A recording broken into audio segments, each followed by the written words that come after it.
আমি ভাবলাম আর একবার আমি আইছিলাম একটা মিটিং হলো এবার ভাবলাম না এবার যেতে হবো আসি হ্যাঁ তিনি ফটোটা তার দিয়ে দিয়েছে মন্দিৰত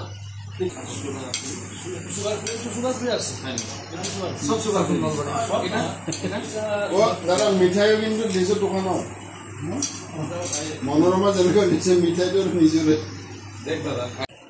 চাওক প্ৰথম কথা হ'ল যে আগতে আমি যিটো মেম্বাৰশ্বিপ কৰিছিলোঁ নিশ্চয় আপোনালোক জানে যে যোৱাবাৰ আমি যিটো মেম্বাৰশ্বিপ আছিলে 20 লাখহে আছিলে আৰু এইবাৰ 40 লাখ হৈ গৈছে আৰু আমি 60 লাখৰ টাৰ্গেট থৈছোঁ আৰু নিশ্চয় 60 লাখ আমি কৰিব পাৰিম দৃঢ় বিশ্বাস আছে আৰু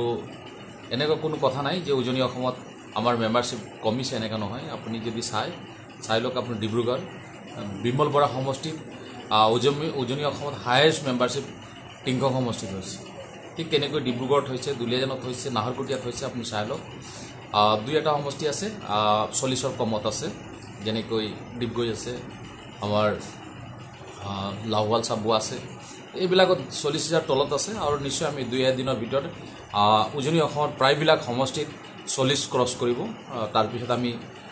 মেম্বাৰশ্বিপ কৰিবৰ কাৰণে আমি 5,000 ইতিমধ্যে আমি ফৰ্ম দিয়াৰ ব্যৱস্থা কৰিম হাৰ্ড কপি যাৰ মোবাইল নাই তেওঁলোকে ফৰ্মৰ যোগেদি মেম্বাৰশ্বিপ কৰিব আৰু তেনেকৈ আমি নিশ্চয় আপোনালোক গম পাইছে 106টা সমষ্টিত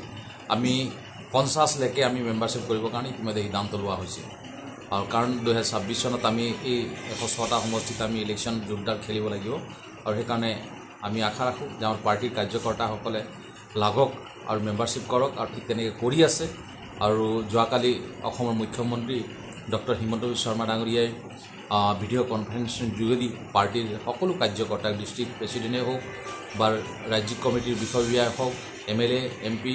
সকলোকে ইতিমধ্যে অনুৰোধ জনাইছে যে মেম্বাৰশ্বিপত অলপ মন দিয়ক যাতে আমি 106টা সমষ্টিত 40,000 ওপৰ যাতে আমি মেম্বাৰশ্বিপ কৰিব পাৰোঁ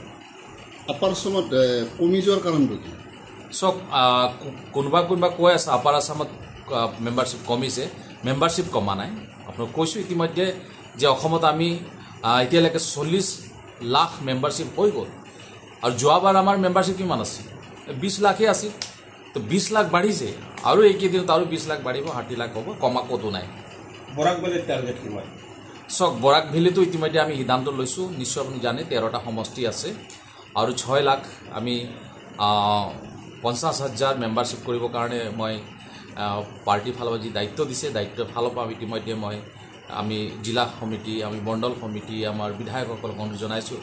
যাতে 6,50,000 মেম্বাৰশ্বিপ কৰিব লাগিব বৰাক ভেলীত 3টা জিলাত যোৱাবাৰ কিমান আছিল যোৱাবাৰ একেবাৰে কম আছিলে এইটোত আমি জনামতে 2 লাখো নাছিল 2 লাখ আছিল বুলি কৈছে কিছুমানে কাৰণ সেই সময়ৰ ৰেকৰ্ডবিলাক তেনেধৰণৰ আমি পোৱা নাই কিন্তু 2 লাখ মান হ'ব চাগে হ'ল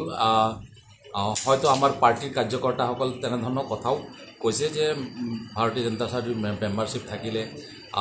আপোনালোক আহিলে আমাৰ কিছুমান আঁচনি যদি বিচাৰে তো নিশ্চয় আপোনালোকক গুৰুত্ব দিয়া হ'ব আৰু এইটো নিশ্চয় এজন পাৰ্টিৰ কাৰ্যকৰ্তা হওক নিশ্চয় এইটো কোৱাৰ ৰাইটো আছে কাৰণ পাৰ্টি কৰিছোঁ আমি ভাৰতীয় জনতা পাৰ্টি আৰু এটা ধৰি লওক মোৰ ওচৰতে কোনো মানুহ এটা আহে তো আমি নিশ্চয় ভাৰতীয় জনতা পাৰ্টি কৰাৰ কাৰণে আজি ভাৰতীয় জনতা পাৰ্টি মানুহ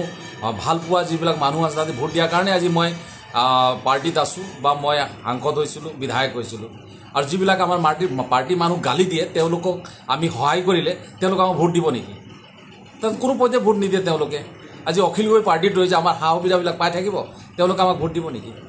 লুৰিণজ্যোতি গগৈ পাৰ্টিটোৱে আমাৰ সা সুবিধা পাই থাকিব আমাক ভোট দিব নেকি নিশ্চয় আমি আমাৰ পাৰ্টি কাৰ্যকৰ্তাসকল হয়তো ক'ৰবাত কৈছে যে ভাৰতীয় জনতা পাৰ্টি মেম্বাৰশ্বিপ থাকিব লাগে মেম্বাৰশ্বিপ লওক চৰকাৰৰ দিল্লী চৰকাৰ অসম চৰকাৰৰ যথেষ্ট আঁচনি আহিছে আমি আপোনালোকক সহায় কৰিম পাৰ্টিৰ মেম্বাৰ হোৱাৰ কাৰণে আৰু মেম্বাৰশ্বিপবিলাক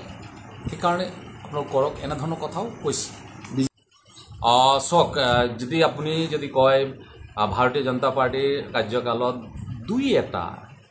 কিন্তু আপোনালোক যদি কংগ্ৰেছৰ শাসন তৰুণ গগৈৰ 15 বছৰ কাৰ্যকালত যদি চাই ইমানেই দুৰ্নীতি হৈছিল আপোনাক যদি এতিয়া মই কওঁ মোক আপুনি 1 ঘণ্টামান সময় দিব লাগিব ইমানেই দুৰ্নীতি হৈছিল আৰু ভাৰতীয় জনতা পাৰ্টীৰ কাৰ্যকালত এটা সৰু দুৰ্নীতিৰ কথা ওলালে হয়তো কোনোবা ক'বলৈ আৰম্ভ কৰি দিয়ে যে ভাৰতীয় জনতা পাৰ্টীৰ দিনত এনেধৰণৰ দুৰ্নীতি হৈছে কিন্তু আপুনি জানেনে মই 10 বছৰ ভাৰতীয় জনতা পাৰ্টীত মই বিধায়ক আছোঁ দুলীয়াজান সমষ্টি উজনি প্ৰথম বিধায়ক কিন্তু মই ইমানেই গণিব পাৰোঁ যে কোনোবা মানুহক কংগ্ৰেছৰ কাৰ্যকালত বিনা পইচাত চাকৰি দিছিল নেকি বিনা পইচাত চাকৰি দিছিল নেকি 3rd ডিভিজন কম্পাৰ্টমেণ্ট পঢ়ি পাছ কৰিলেও চাকৰি পাইছিল কাৰণ একমাত্ৰ পইচা দি পাইছিল কিন্তু এই চৰকাৰ দিনত আমি 1 লাখ চাকৰি দিছোঁ এতিয়া আৰু চাকৰি দিব লৈছোঁ কোনো এজন মানুহে ক'ব নোৱাৰিব যে আমি পইচা দি পাইছোঁ তেনেকৈ এখন চৰকাৰ বৰ্তমান চলি আছে আৰু নিশ্চয় বিশ্বাস আছে যে আমি যিটো মেম্বাৰশ্বিপ কৰিছোঁ প্ৰত্যেকটা সমষ্টিত 50,000 মেম্বাৰশ্বিপ হ'ব অহা 26 চন ভাৰতীয় জনতা পাৰ্টীৰ চৰকাৰ হ'ব